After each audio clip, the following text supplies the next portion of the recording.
bem? Eu sou Raulino Júnior e você está assistindo ao Sem Edição, conteúdo audiovisual do blog Desde que eu me entendo por gente. E hoje no Sem Edição eu tenho aqui o prazer de receber Bruno Santos da Silva, mas que é muito mais conhecido como Bruno Black. Ah, bom, porque eu não tinha reconhecido esse Bruno Santos da Silva. Né? Ele que é poeta, agente literário, produtor cultural, oriundo do Rio de Janeiro, né, Bruno? Exatamente. Mas veio aqui para Bahia, especificamente para Salvador, fazendo uma turnê aí, rodando vários lugares, né, para levar a sua literatura e a literatura como arte para mais pessoas, para que as pessoas conheçam. Então, Bruno, eu de antemão já quero agradecer a você por ter aceitado o convite aqui de participar dessa edição. Muito obrigado. Obrigado você. Esse menino fala direitinho, né, gente? Arrebenta, olha, Brasil. Então, Bruno, eu quero começar com você, porque quem te acompanha nas redes sociais vê que a todo tempo você está falando um lema. Então, eu quero saber de você quando é que surgiu este lema e o que é que ele significa para você e o que é que você quer que ele signifique para as pessoas. Se tens um dom, seja, né? Preciso ficar olhando para a câmera? Não posso? Bate-papo. Ao vivo é sem edição, gente. Só ele, que é isso que ele me falou. Em 2015 eu lancei meu primeiro livro como artista. Por que eu digo isso? Que eu tive um marco, né? De 1999 até 2014 eu era um artista normal que trabalhava numa CLT e nos tempos que eu tinha livre eu ia lá e me dedicava à arte, certo? A partir de 2015 eu comecei a viver só da arte. Então ali eu me considero artista. Até então eu era mais aquela coisa de você escrever, então no tempo que tinha. Então eu percebi que quando eu ia lançar esse livro poético, né, junto com a editora na época, que faltava uma coisa na contracapa. Você viu, todo mundo tem um mantra, todo mundo tem um salmo, todo mundo tem uma oração.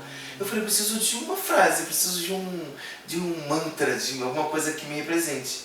Aí eu falei pro dono da editora, acho que até o Delcimar na época, falei assim, não fecha a contracapa do livro não. Eu vou pedir em sonho, eu tenho uma coisa séria de pedir coisa em sonho. Eu vou pedir em sonho e eu vou ver o que vem. E aí eu acordei, se tens um dom, seja. Aí eles falaram, Bruno, gramaticalmente não está correto, mas está ao meu ouvido me fazendo feliz. E aí ficou, se tens um dom, seja. Eu não sabia que eu tinha tanta coisa dentro de mim. Eu nem sabia que eu tinha tantos dons. Até eu abrir mão de tudo, virar artista, ter medo de passar fome e descobrir que a minha necessidade de não querer passar necessidade me fez descobrir novos talentos para sobreviver nesse cenário. E aí pronto, se tens um dom, seja, vai, segue, alcança, luta, persiste, tudo isso e muito mais. Ainda estou descobrindo. Agora, quem falou que gramaticalmente estava incorreto, justificou como? Se tens um dom, que sejas. Porque eu entendo assim, quando eu li o seu lema, né? Se tens um dom, seja. Se tens um dom, seja esse dom. Sim, isso. Nesse sentido, como se dom tivesse ali implícito, né? Sim. Na segunda oração, mas seja esse dom. Tá bem claro, assim, principalmente se a gente for pensar que você trabalha com literatura. Exatamente. A literatura vive de metáforas, licença poética. Exatamente. Muito bom, Bruno. E aí, Bruno, em 1995, eu sei que na sua história tem uma pessoa que foi muito importante para você, que é o Kleber Melo. Isso, meu melhor amigo. Isso. Eu já escrevi em agenda. Eu sou de uma época que não tinha internet, né? Então, a gente tinha muito papel, contato com papel. Então, eu tinha uma agendinha e ficava escrevendo pensamentos. Ele descobriu isso. Ele é até skatista, surfista, entendeu? O apelido dele é Osso, lá no Fumacê. Ele nem mora mais lá, mas ele fez parte da minha infância. Sim, claro. E aí, eu me lembro que ele falou, vamos fazer um poema. Eu falei, coisa chata fazer poema. Eu não sabia que fazia poema, porque na minha época, poema era coisa de velho, gente chata, entendeu? Gente rica. Não era para pobre, né? Sim. E a gente não sabia que a gente tinha isso, que a gente, por natureza, a gente tinha coisas incríveis para dizer, a dizer também. Eu escrevi com ele, aí ele parou de escrever e eu continuei.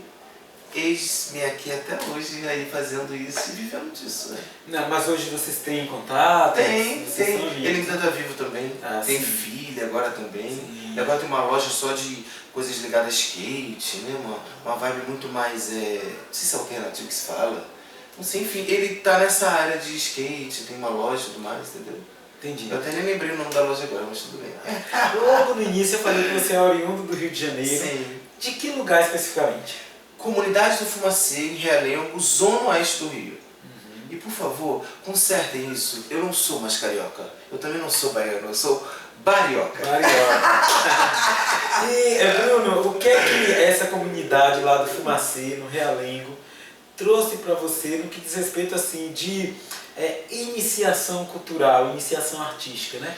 O que é que Bruno lá na infância percorreu para que chegasse neste Bruno de hoje, que é um agente literário, é poeta, é produtor cultural, escreve aí e mobiliza essa cena. Sim. O engraçado é que se a gente for pensar nas minhas origens, né? Na verdade eu acho que 50% do que eu sou nessa questão de veia, de mobilizar pessoas, de gostar de gente, tem a ver com os meus pais. Meus pais, Dona Ivone, né? Dona Ivone Santos da Silva e seu Tetel da Silva, eles eram pessoas muito populares. E eu aprendi desde cedo, mesmo porque eu achava que eu era rico, mesmo lá numa favela. Porque os meus pais prometeram que tudo que eles não tiveram, eu teria, entende? Então, eles não me deixaram faltar quando criança. E eu não sabia o que era uma necessidade, exceto a necessidade de receber o afeto, o carinho, de aceitar de pessoas. Porque, de fato, eu não me lembro de ter passado necessidade quando criança. Mas eu me lembro que eles tinham uma coisa que parecia social, mas que era cultural. Minha mãe fazia festas, dava cestas básicas. Minha mãe fazia os meus aniversários e os meus vizinhos, meus amigos da rua subiam para a festa. Não importa como você está, se descalço ou não. Então eu me lembro disso, que isso não era só social, isso era cultural. Porque era um momento de entretenimento da favela. As melhores festas do pedaço onde eu morava, o Caixotinho, eram feitas pela minha mãe. E eram festas onde eles davam lembranças, eram festas temáticas, eram festas que reuniam pessoas que agrupavam coisas. Então eu acho que ali começou a minha veia cultural. Além disso, a minha mãe tinha mania já de novinho. Eu lembro que o primeiro shopping do Rio de Janeiro, que foi o Rio Sul, que o carioca da Zona Sul não atravessava o morro. Eles não sabiam o que tinha do morro para trás. Só existia a Zona Sul para eles, as pessoas da Zona Sul não atravessavam. Os ricos, né? Poderosos. E eu me lembro que minha mãe saía lá de Realengo, Zona Oeste, passava pela Zona Norte, pelo centro, para me levar no primeiro shopping do Rio de Janeiro. Eu fui em circo, eu ia em teatro, eu tinha vinil, eu tinha até telefone compartilhado. Em 1981, uma criança tem um telefone compartilhado.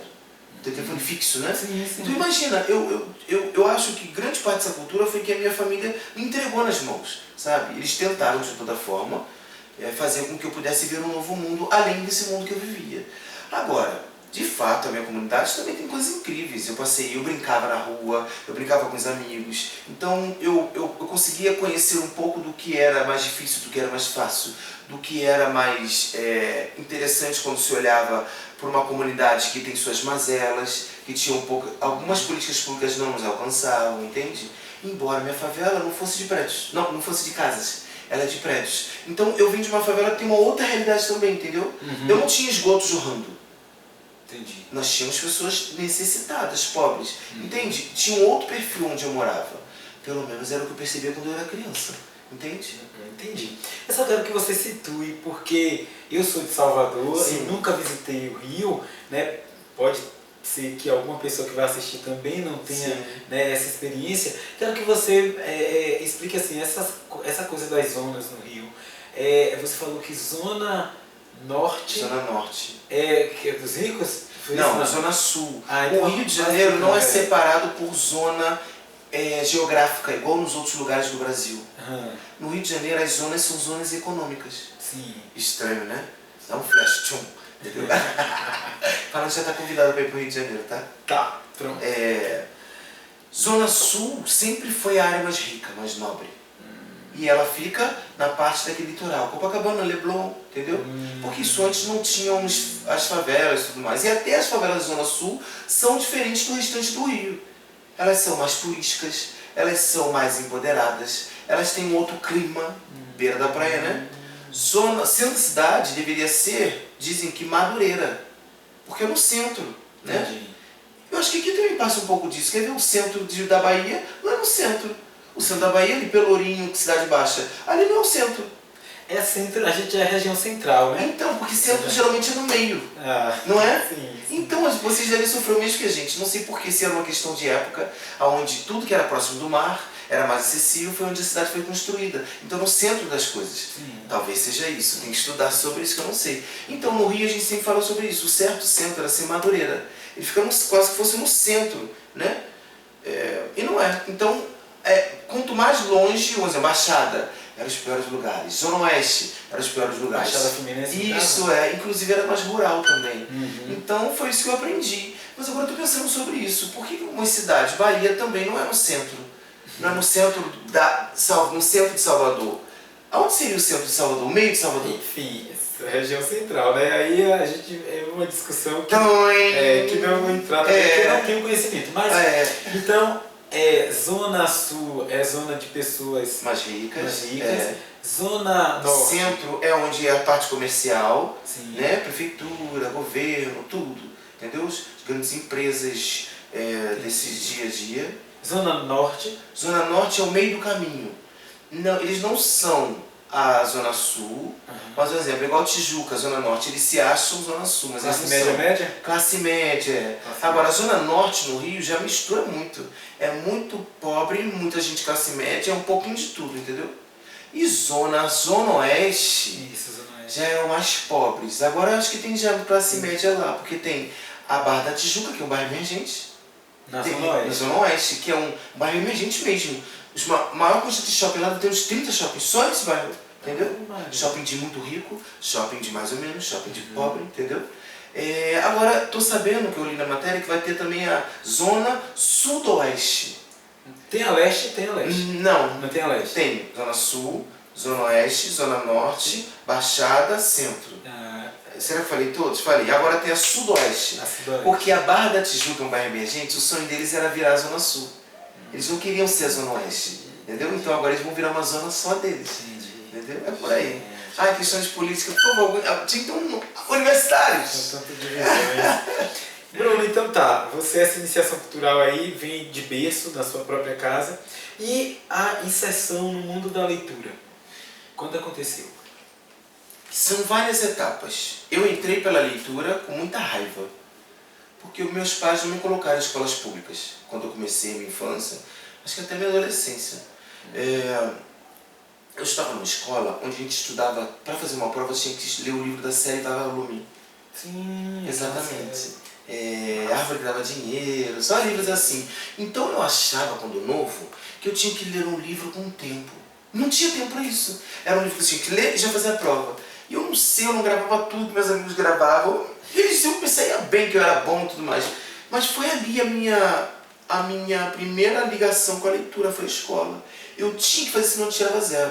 Entendi. E ao mesmo tempo que eu acho que aquilo foi uma tortura, aquilo foi maravilhoso. Porque foi ali que melhorou a minha dicção, foi ali que eu fui obrigado a ler, foi ali que eu tinha que massificar a leitura, foi ali que a leitura começou a entrar mesmo que forçadamente. Então eu acho que foi um bem maior. Então o meu primeiro caminho com a literatura foi a escola. Era uma escola muito forte, sempre trabalho para casa, sempre maquete, sempre apresentações de grupo. Então era inevitável que eu não tivesse tendo acesso a livro o tempo todo, entende? E já tinha uma sala de leitura também dentro da escola que eu estudava, o Colégio Evelês. Entendi. Sim. Aí daí a leitura, a literatura passou a ser um prazer. Sim, para você. Porque eu comecei a também descobrir literaturas que tinham a ver comigo, entende? Mesmo que a gente não tivesse tantos autores negros, tantas literaturas periféricas, mas sempre tinham coisas ali que eu falava, a árvore que dava dinheiro, opa, entendeu? Tinham coisas que eram também interessantes, né? Ok, você me disse aqui, né, e eu fiz a pesquisa, vi que lá em 95 seu amigo Kleber Melo, né, fez assim, por que você não escreve? Você foi lá e escreveu, enfim. Aí você entrou nesse universo da escrita lá em 95, que você tinha quantos anos? Ai, gente, não me lembro, não me recordo. Tá, eu acabei de fazer 18, não foi? Novão. Obrigado. E aí, Bruno, quem desse universo da escrita nacional que te arrebatou? Quando porque você começou a ler, né, começou também a escrever, mas quais eram os autores, as autoras e qual foi o autor, a autora que te arrebatou assim, que você leu, você, puxa? Sim. Vamos lá então. Eu tenho vários começos. Primeiro, quando eu fiz esse texto com o Kleber, eu já escrevia. Eu não sabia que aquilo era poesia, entendeu? Aí depois disso, eu continuei escrevendo. E eu não vim pela literatura, porque eu acho Drummond incrível, Pessoa incrível, Clarice incrível, só que eu também era incrível. E aí eu não conseguia olhar para eles e falar, pô, essa história tem a ver comigo. Não, uma história maravilhosa. Eles tinham, mas cadê essas histórias? Cadê nossos avós? Cadê a história da minha mãe e do meu pai? Cadê a minha história dessa sobrevivência aqui? Eu não tinha, então eu tinha uma certa resistência. Então hoje, se você me perguntar quem eu mais gosto de ler, são autores periféricos. De verdade. Olha, temos Márcio Muniz, temos Ed Ramos, temos Fabi Afeto, nós temos Lindaci Menezes, temos Mary Onírica, muita gente, meu pai do céu, Silva Castro, muita gente que eu vou esquecer agora, acabei citando alguns, vou esquecer outros, mas Ligia Helena, mas eu vim pela música. Se você me perguntar quem são seus ídolos na música, é mais fácil responder do que responder os ídolos na literatura. Porque eu ainda não encontrei um autor na literatura, do que eu faço, que ainda me representasse, entende? Eu escuto pessoas incríveis, mas que eu falei assim, caramba, eu queria ter feito um texto igual esse cara. Eu ainda não tive. Eu acho que eu tenho amigos incríveis, como alguns que eu citei. Entendi. Mas eu vim pela literatura musical de Djavan e Mariah Carey. São eles, eu ligo o som alto, né? E agora também Zélia Duncan, né? Então eu ainda estou tentando encontrar um ídolo na literatura, mas eu tenho várias pessoas que me estimulam. Mas meu ídolo, eles são da música. Entendi. E aí você... Meus ídolos, quer dizer. Seus ídolos. Você tem seus ídolos, para não falar Sim. aqui errado. Você tem mais de 30 livros publicados, não é isso? Já está sendo um profeta, né? Essa entrevista vai ser pro ano que vem? Não. Então ainda são 30. Então você tem 30 livros publicados. 30 livros. Eu quero falar, eu quero que você mostre e vai falando de cada um aí, uma sinopse, o que tem você 4, quer dizer. E eu vou ter um aqui que eu quero, especialmente que eu quero falar para saber o que é que você aborda, né, e como foi, o que te motivou a escrevê-lo. Mas bora aí, o que você está nas mãos, né, pra gente mostrar, você vai mostrando ali. Esse é o Clube das Palavras, ó. É um projeto que eu tenho dentro da minha sala de casa, onde eu levo um autor por mês, uma pessoa que já tem lançado um livro. E aí eu lanço eles. Eu não queria que ele doasse o livro para a comunidade, eu quero que a gente compre. Então tem uma regra dentro da minha sala. Só entra quem comprar o livro, ok? Então, porque é uma forma de ajudar os nossos amigos e mover a economia local, né? De alguma forma. Então a gente se junta uma vez por mês, sempre sábado. Inclusive eu saí de lá dia 30, vim para cá dia 31, saio daqui dia 25 e o outro já é dia 27. Para você ver como é intensa a minha agenda referente aos assuntos literários. Eles aqui nesse projeto são chamados de Os Palavrudos, porque são as pessoas da palavra, né? E nós temos uma oficina, às vezes, literária, fazemos, né, para estimular as pessoas, e nós escrevemos juntos. Aí essa editora Conerro, da Alcione de Mendes, ficou sabendo que a gente escreve, que eu guardo o texto deles. O que você faz com isso, Bruno? Eu falei, eu guardo, para quem sabe lançar um livro. Ela falou, a gente patrocina. Então aqui nasceu um livro dessas pessoas que escrevem com a alma. É um projeto dentro da minha comunidade, mas eles não precisam escrever sobre a comunidade. Eles precisam escrever sobre o processo de humanidade que eles têm. E isso engloba muito mais do que falar de tiro, porrada e bomba, né? E aí pronto, virou esse livro, inclusive foi um sucesso na Bienal. Setembro de 2026, já estamos lá e vamos vir mais um livro, segundo livro aí, mais um patrocínio da Editora Conerro. Deste projeto, né? Esse projeto. Isso. Agora... Vou falar desse. Será que posso falar e recitar um poema? Claro, pode? Sim, claro. Então vou recitar um poema desse livro, Perdas e Ganhos. É o meu primeiro livro, essa é a segunda edição, e ele tem um lema. Quem nunca teve perdas e ganhos de amor, que atire o próprio coração. Eu sou de uma época onde o homem não podia chorar, que era chamado de mariquinha. Se pintasse cabelo de luzes, era chamado de mariquinha. Se botasse trança, então... Isso, Rio de Janeiro. Então, era difícil demais, né? Porque eu tinha sentimentos. Eu era intenso demais. Tudo era demais. Pô, mas eu era feliz, não era bom ter uma pessoa feliz, entende? E aí eu fiz um livro falando sobre as dores de um homem que sente outros sentimentos sobre outras pessoas, né? E aí eu vou recitar um poema que sempre que eu vou a primeira vez ou faço alguma coisa, eu leio, que é: o amor não foi feito para mim. Lágrimas escorrem e saem à procura de você. Eu peço para elas voltarem, mas elas resolvem em frente, em busca do fim dos meus sofrimentos. Querer te ter aqui do meu lado, saciando as minhas vontades, envolvendo todo o meu corpo. Mas você se foi. Eu fiquei aqui.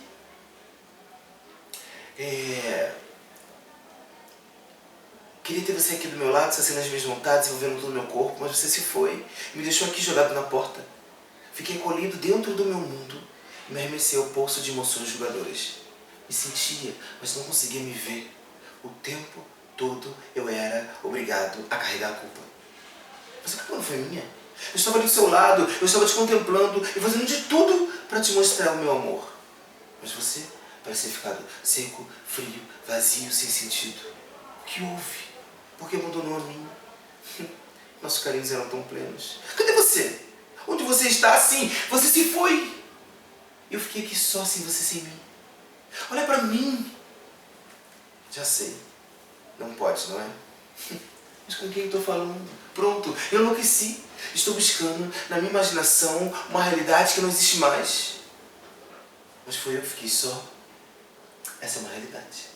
Eu não posso mais lutar, eu não tenho mais forças. E sobre o amor que me cercava, esqueci. O amor não foi feito para mim. 2004. Intenso, né? Sempre fui assim. Entende? Vamos para esse, né? Que é o meu xodózinho. Cadê Tia Sueli? Que é um livro, ó, tem a bandeira da Bahia.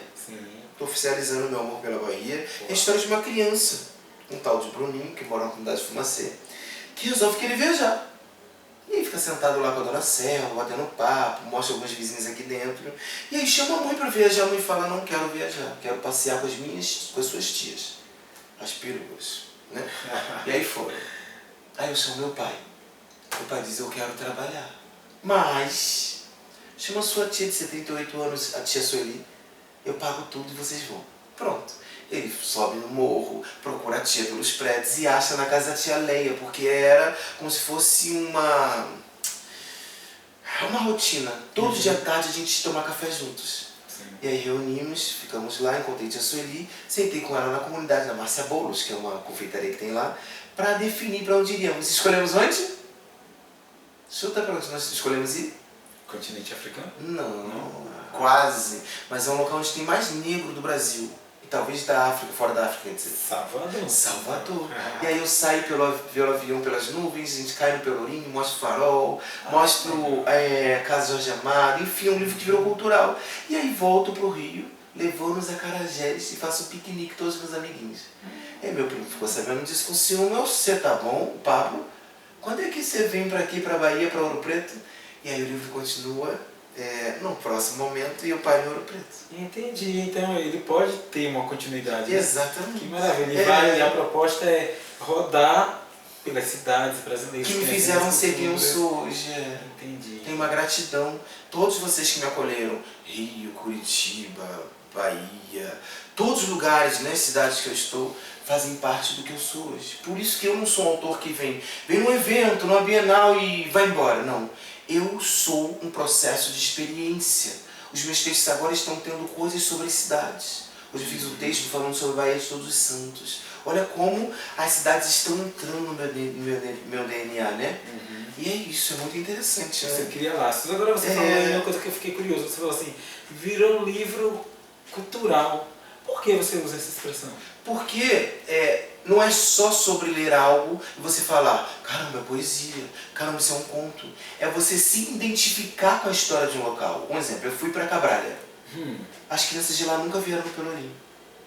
Tem gente em Salvador que nunca foi. E aí eles falaram, então é assim o Pelourinho? Isso aqui é lá em Salvador, né? Olha isso. E lá onde eu moro, a dona Selma falou, a Bahia é assim. Então você percebeu que não é só mais o escritor? Eu estou quase levando um livro igual um caráter de história para as pessoas. Porque eu não inventei um Pelourinho. Eu segui a risca como ele é. Eu não inventei a casa Jorge Amado. Eu segui a risca. Eu falei para o ilustrador, fiz um release. Você pode criar, você pode colorir, mas você precisa seguir com legitimidade o que é aquele local. Eu quero que o baiano, quando pega meu livro, fale, caraca, ele representou nossa terra, entendeu?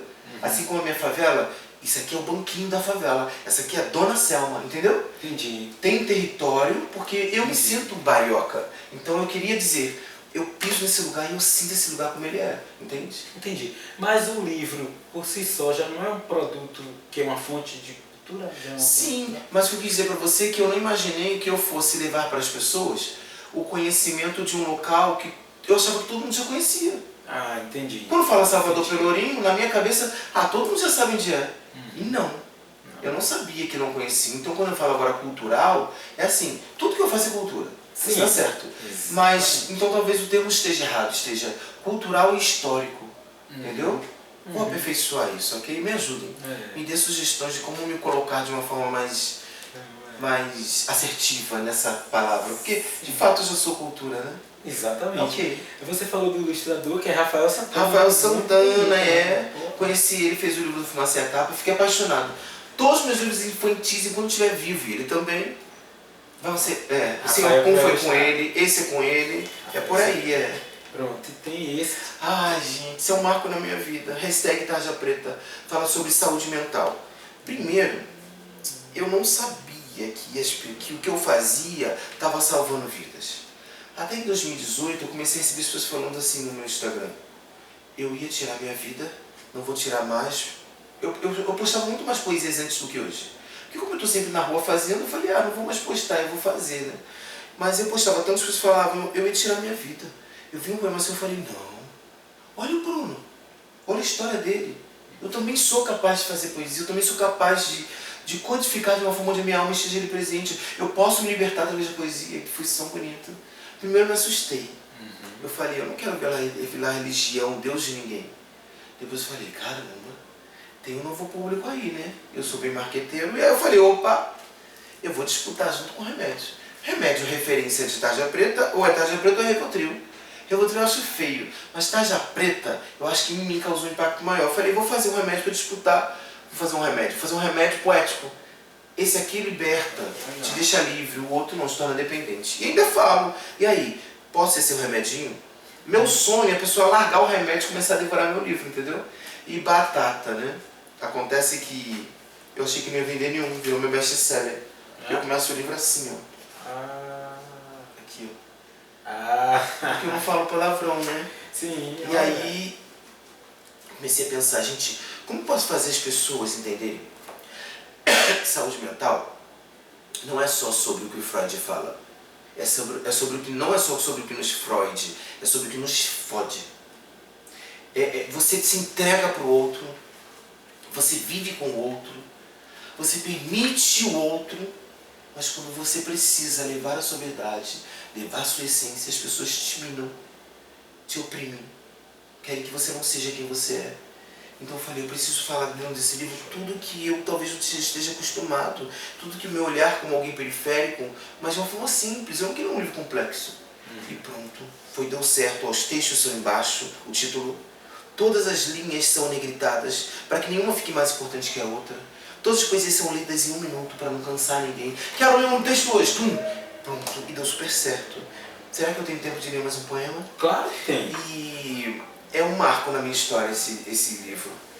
Ele não é nada demais, mas ele é o necessário para que as pessoas comecem a entender que elas podem tudo, mas sem essa coisa demagoga. Entendi. Sabe? Cada um é um ponto final. Entendi.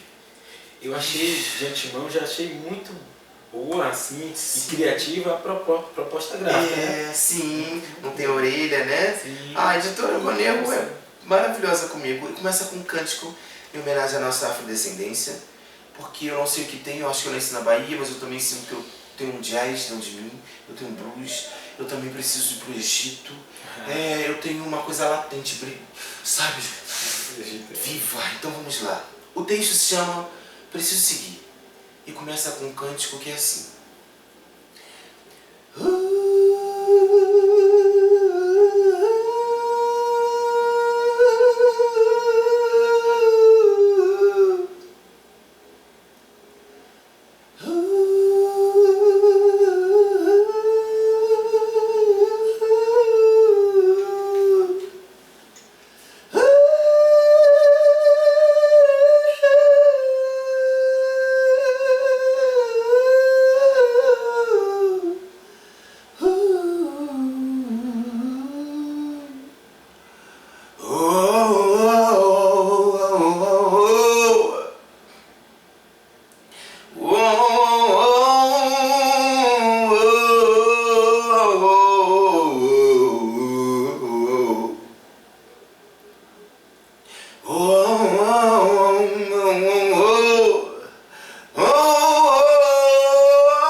e sobremesa.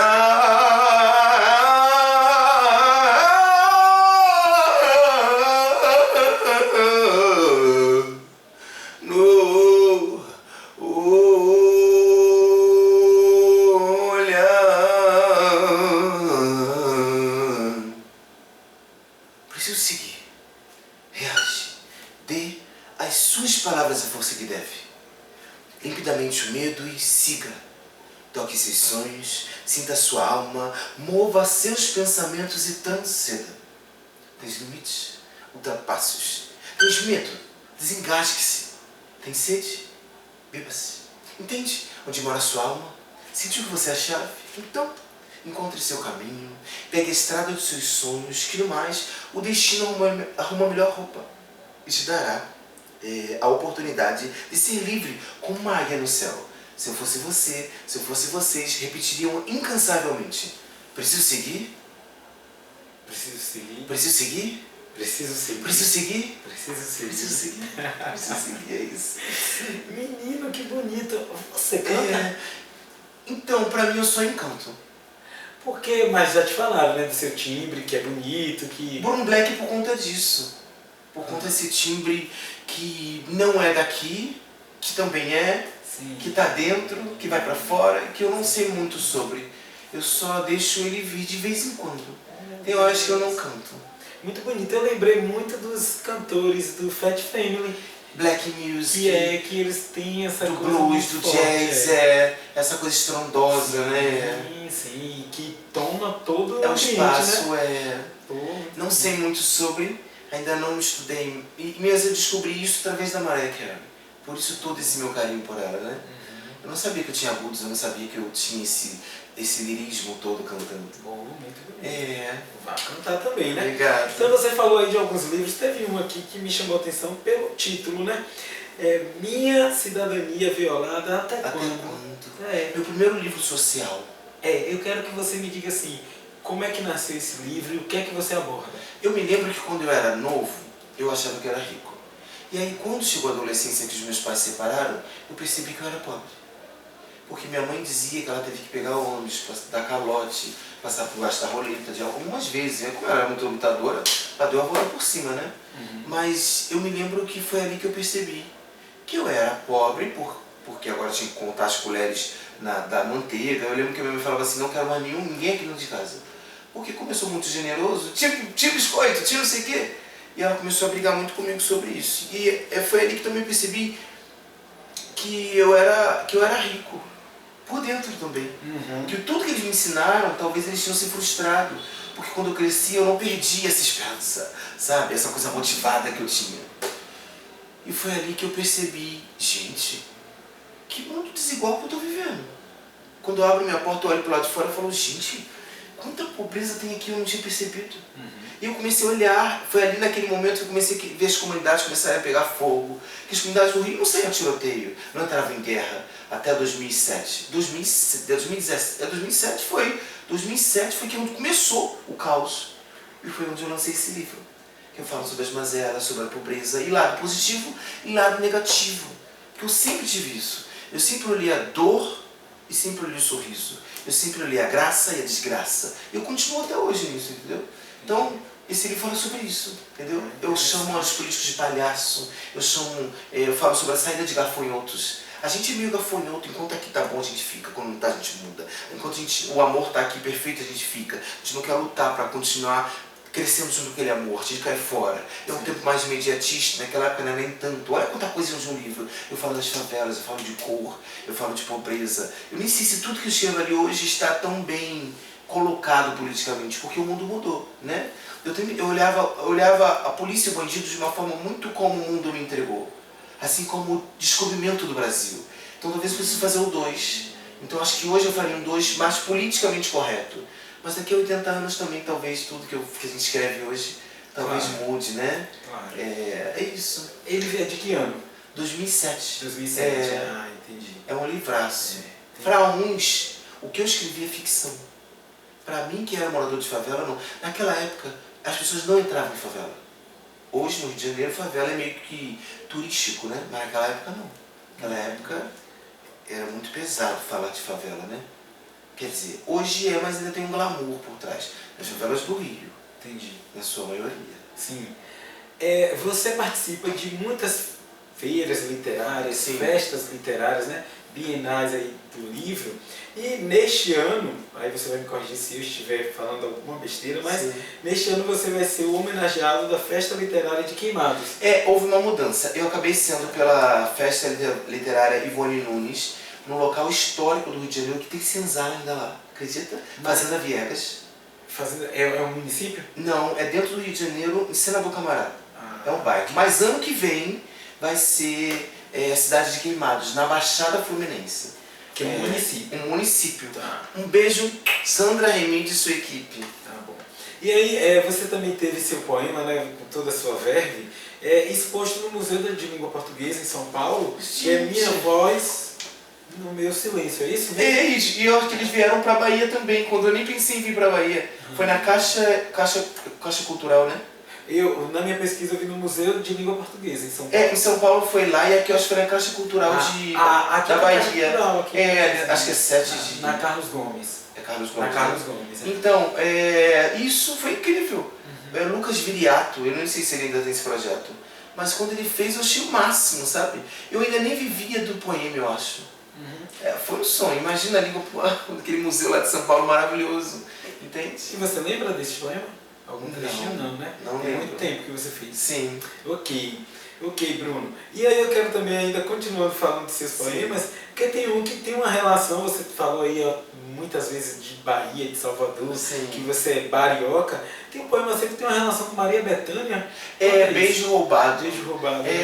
Eu trabalhava numa empresa que era a Sociedade Hípica Brasileira. E lá só passa gente assim, né? Famosa e rica. Sociedade Hípica Brasileira, de cavalo. Hípica, sim. Porque no jockey o cavalo corre. Na hípica o cavalo ele se dá saltos, entendeu? Você já assistiu a novela Vale Tudo? Não, mas teve uma novela de Manuel Carlos que tinha uma personagem, quer dizer, dois personagens, Era lá. Ronaldo Isso. e José Maia. Era lá. Todas as cenas sobre hipismo são gravadas lá, da Rede Globo. Mesmo porque o dono da Rede Globo vivia lá tomando café também. Então lá é um ponto só de pessoas desse naipe, né? E aí um dia, a Ana Basmalk, não sei falar o nome dela, enfim. Ana, que é o braço direito da Maria Bethânia, eu não sabia. Bruno, cadê seu poema? Aí eu falei, vou trazer. Depois de 6 meses, eu estava saindo do banheiro, eu encontrei ela, Bruno, cadê seu poema? Eu estava com um livro na mão, entreguei para ela. Aí ela levou esse livro para Maria Bethânia, eu não sabia que ela era ligada a Maria Bethânia. Aí, uma semana depois, uma menininha falou assim, Bruna, a minha tia adorou seu poema, Beijo Roubado. Eu falei, sério, que maneiro. E quem é a sua tia, Maria Bethânia? Comecei a tremer. Fui para trás do bar lá que eu trabalhava. Falei, gente, meu Deus, a Maria Bethânia está lendo um texto meu. Aí ela falou, ela quer te conhecer. Aí ela foi lá me conhecer, mas eu não estava. Falei, pronto, perdi o sonho da minha vida de conhecer Maria Bethânia. Aí uma semana depois, esse braço direito dela falou, eu vou mandar para você um convite, para você assistir a Maria Bethânia, e ela vai te receber no camarim dela. Eu falei, Aí fui no Vivo Rio, aí eu não acreditei que aquilo era verdade. Assisti o show todinho com a família dela, com as sobrinhas dela.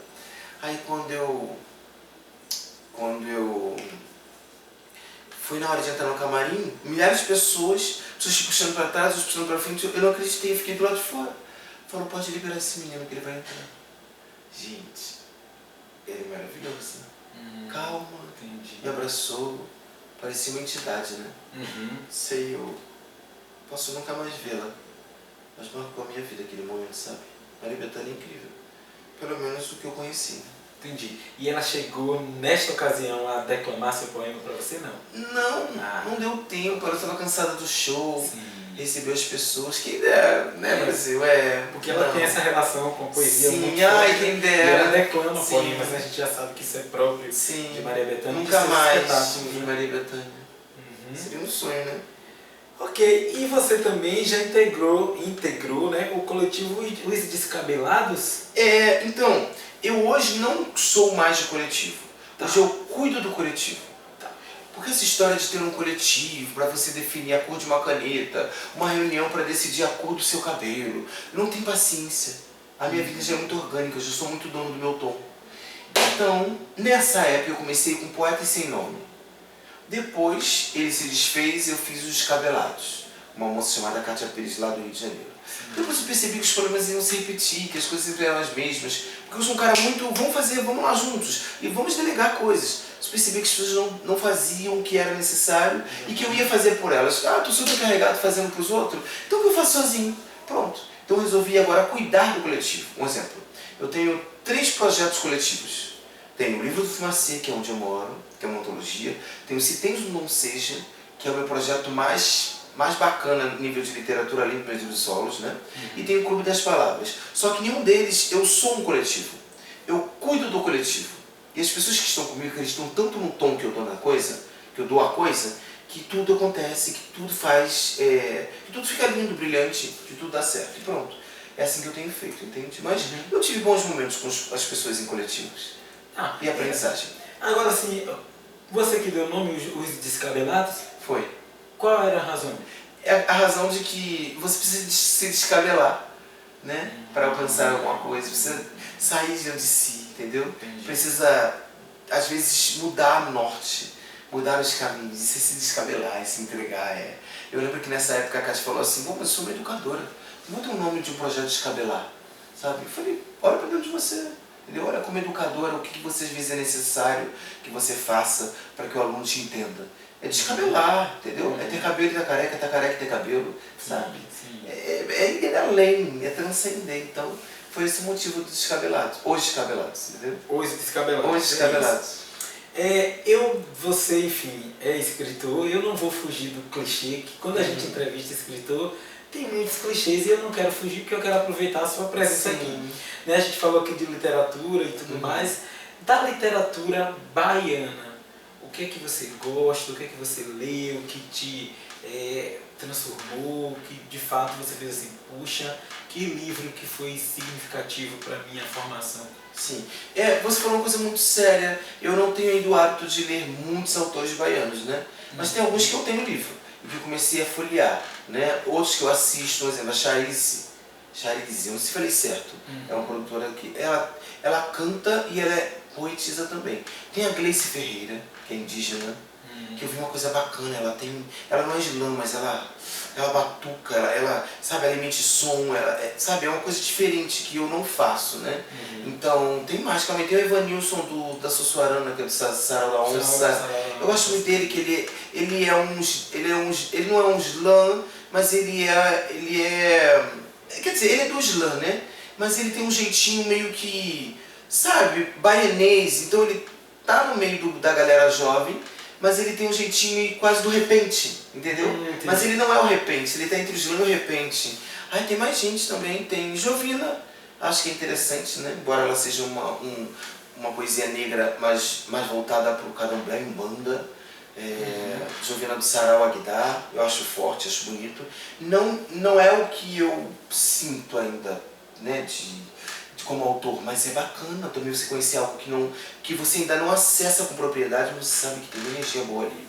Caramba, tem mais gente, será que eu... Djanira, a rainha, acho incrível ela, força, ela tem uma poesia, sabe que... né, ela tem uma bravura, acho que o baiano, vocês têm um sangue nos olhos, sabe? Que não precisa ser do slam, entende? Eu acho que a gente de outras regiões, a gente é mais brando, a gente é mais amoroso. Não que eu não tenha textos, mas meus textos são mais periféricos, não são tão negritude. Ai meu Deus, tem mais, será que eu vou esquecer de alguém que me motiva? Será que eu tenho um tempo? Ai meu pai do céu. Vai pensando na pergunta quando eu penso mais alguém que me motiva. Tem muita gente que é incrível. A gente já está quase encerrando, mas eu quero saber, tem duas coisas que eu quero saber ainda de você. Primeiro eu quero saber qual é o seu sonho a partir de agora, porque eu acho importante, né, a gente sempre sonhar, né, principalmente nós que sofremos aqui no nosso país com várias violências, né, Sim. pelo fato de a gente ser como a gente é, eu estou falando do nosso fenótipo, enfim. Qual é o seu sonho agora? Porque você é um sonhador, né? Você sonha, vai lá, realiza, implementa, ajuda outras pessoas também, né, a sonhar, mas qual é o seu sonho? Antes, deixa eu finalizar isso. Me perdoe se em alguns momentos eu vou dizer assim, eu não tenho o hábito de ler, mas não é o hábito de ler, é o hábito contínuo de ler, né? Mas o meu processo é muito direto, porque às vezes eu estou falando uma coisa e eu estou consertando ela logo em seguida. Você viu que eu não tenho hábito de ler, mas é porque talvez aqui eu escute mais vocês do que tenho um livro para ler. Então eu posso ter falado a palavra errada, mas o Entendi. contexto foi correto, entende? Entendi. Sonhos, caramba, eu acho que eu vou morrer e não vou realizar tanta coisa. Acho que eu só realizei 10% do que eu sonhei até hoje. Agora, eu sonho estar mais na Bahia, ter mais pontes aéreas aqui, né? Projetos que me queiram, me acolham, me façam parte disso, né? Que mais? Eu acho que tem mais sonhos, vem Tarja Preta 2, prefácio cantora Zélia Duca. Uau. Vem, ela virou minha madrinha também, né? Sim. Que mais sonho? Eu acho que em breve um sonho de mais um livro infantil, não é pra agora. Vem aí, começamos já, né? Mais um sonho que é a nova antologia, que não fala mais sobre raças, fala sobre energia, sobre o universo. Ai meu Deus, tem mais sonhos, tem mais coisas, mais... Até cenas do próximo capítulo. E aí, Bruno, para de fato nós encerrarmos aqui este bate-papo que está muito legal. É muito bom, né? Tá bom, né? Tô Sim. gostando também. Você vai virar nome de biblioteca? É isso? Já virei em Quissamã. É isso, já virou. Então já Maria Quissamã, Lisboa, que é um município do Rio de Janeiro. município do Rio de Janeiro. Quantos habitantes? E que é o único município com nome africano. E é o nome de Moçambique, se eu não me engano, Quissamã. Quissamã é africano? Moçambique, não é indígena. Lindo nome, acho lindo Não Quissamã. consigo explicar por quê, foi o que eu aprendi. Sempre isso, gente. Se for errado, corrijo na gravação aí que eu vou aprender. Quantos habitantes tem? Você sabe? Não Quissamã? sei. Não, mas você já... Lá tem um quilombo. Então você já tem uma biblioteca lá? É a única da cidade? Não sei. Não sabe dizer. É uma cidade que eu não conheço muito, mas a Maria Lisboa fez junto com a Sidneia e eu estou super feliz. É uma biblioteca comunitária. Então, biblioteca comunitária Bruno Black, isso. E tem uma casa de cultura Bruno Black, Lá em também? Campo dos Goitacazes, Ah, pela Cris Lemos. É uma brunete, ela é impactada pela minha literatura, pela minha forma de fazer arte. Brunete. Exatamente, comemoraram um ano agora e é um dos bairros também um dos municípios muito potentes do Rio de Janeiro. Eu acho que ele até sobrevive sem o Rio de Janeiro, entendeu? É Campo dos Goitacazes. Sim, Campos. Inclusive dezembro eu tô lá. Bruno, eu quero agradecer. Acho que a gente fez aqui um bom passeio, né? Sim. Não dá para abordar tudo, porque Sim. você tem uma vasta experiência. Menina, né? é muita coisa, não é? Muita coisa, mas acho que dá para fazer um retrato de quem você é, da sua verve e tudo, que eu acho que isso fica muito evidente. Então, muito obrigado, viu? Eu que agradeço e gratidão por nos dar a possibilidade, não de ter voz que a gente já tem, mas possibilidade de uma rede maior nos conhecer, de uma rede maior saber quem nós somos, né? Você é um cara que está representando também a universidade, então é saber que a universidade agora está acessando os periféricos e favelados, porque na minha época isso não era a realidade, era só mais um Silva, era tido como um texto péssimo, sabe? Insistiam que a gente não tinha cultura, porque fazer o acarajé, fazer o café da manhã, fazer o bolo de fubá não era tido como cultura, porque era do negro, porque não era acadêmico. Então, isso vai reverberar de uma forma muito positiva também para quem está lá do outro lado, entender um pouco do que eu sou e eu aprender com vocês. É isso, tá?